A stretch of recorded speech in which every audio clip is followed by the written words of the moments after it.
Brace for impact. With the economy firing on all cylinders thanks to President Joe Biden, why is Wall Street rallying behind Donald Trump, who is openly promising to raise prices and slow economic growth?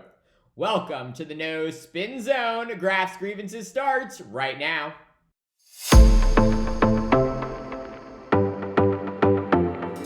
It is truly one of the most befuddling reactions I have witnessed covering politics for almost a decade now. Wall Street investors, corporate boardrooms, and C-suites are almost uniformly cheering President-elect Donald Trump's election victory, anticipating his new administration will supercharge the economy, lift corporate profits, the stock market, and overall productivity.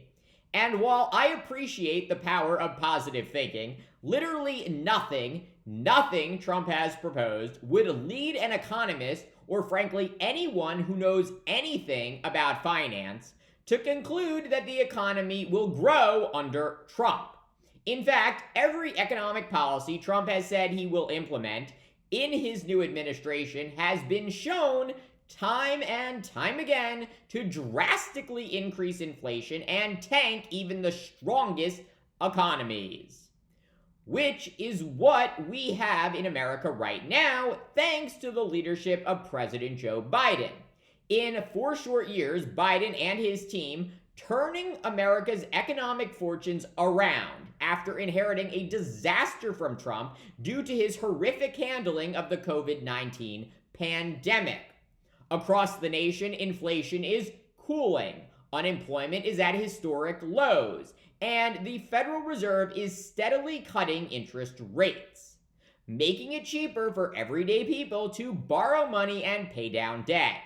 Yet, in just over a month, Trump is promising to end all of this good news by imposing sweeping new tariffs on goods made outside of the US and deporting millions of undocumented immigrants. So why is that bad news for you and the economy at large? Because, as I have detailed here before, tariffs are taxes on you, the American people. Trump says he will impose a 25% tariff on all goods coming into the United States from Canada and Mexico.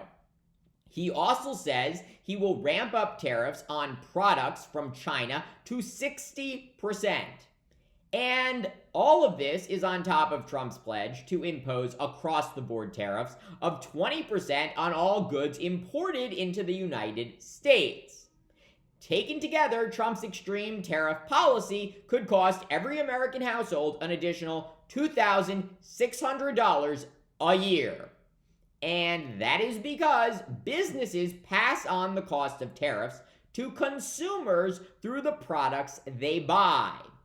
Trump's tariffs will push up the price you pay at the store and likely damage economic growth in the process by cutting into corporate profits. So just to be clear, when Trump talks about tariffs being his favorite word and, quote, a beautiful thing, he is taking pride in raising your yearly taxes by a minimum of $2,500. But Trump's pledge to tank the economy does not end there. He also says he will use the U.S. military to assist in his plans for mass deportations of undocumented immigrants. It is estimated there are more than 11 million undocumented people in the U.S., and Trump says he will spare no expense to see them all deported. Studies suggest such an effort could cost the U.S. more than $88 billion. Where will that money come from? Trump has not said, but the main reason why mass deportations would be detrimental to the U.S. economy is because undocumented immigrants comprise a major labor force in the United States. Some 40% of farm workers in America are estimated to be undocumented. These people work for extremely low wages in the very hot heat and drastically help keep the cost of your grocery bill down. If documented people did these jobs, which they do not want to do, they would have to be paid much more due to minimum wage laws, and it would cost you significantly more to buy food. So when Trump says he is going to deport millions of undocumented immigrants, he is promising to raise your grocery bill. Undocumented immigrants also paid almost $100 billion in federal, state, and local taxes in 2022. Without this revenue, the government will either have to search for other ways to collect or further increase America's out-of-control debt. None of this, increased spending, higher prices, growing debt, is good news for the U.S. economy. Which brings us to why is Wall Street so bullish on Trump?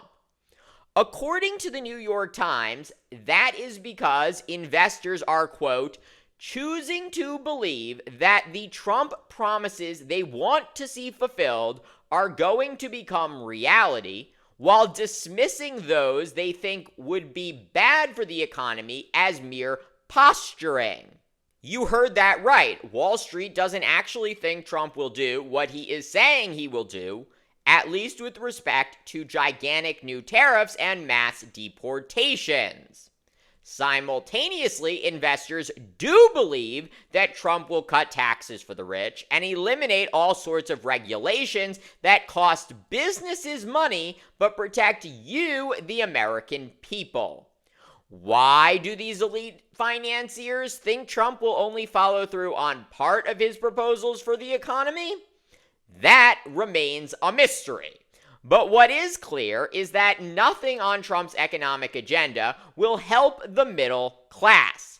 Higher tariffs, mass deportations, tax cuts for the wealthy, and financial deregulation will only make life less affordable for most Americans and make them more susceptible to being ripped off and taken advantage of by big business. And sure, tariffs might make America stronger in some cases. President Biden has strategically used them to protect intellectual property and national security. In addition, I certainly believe that anyone that is undocumented and who is a violent criminal should be immediately deported. There are also undoubtedly regulations that do not protect American citizens, but just make life harder for all of us. But this is not at all what Trump is promising, and I think even if Wall Street gets their tax cuts and deregulation, they will eventually regret dismissing Trump's trade policies and overall xenophobia. Thank you for watching Graf's Grievances. Let me know what you think. Please like, subscribe, share, and join me tomorrow for more.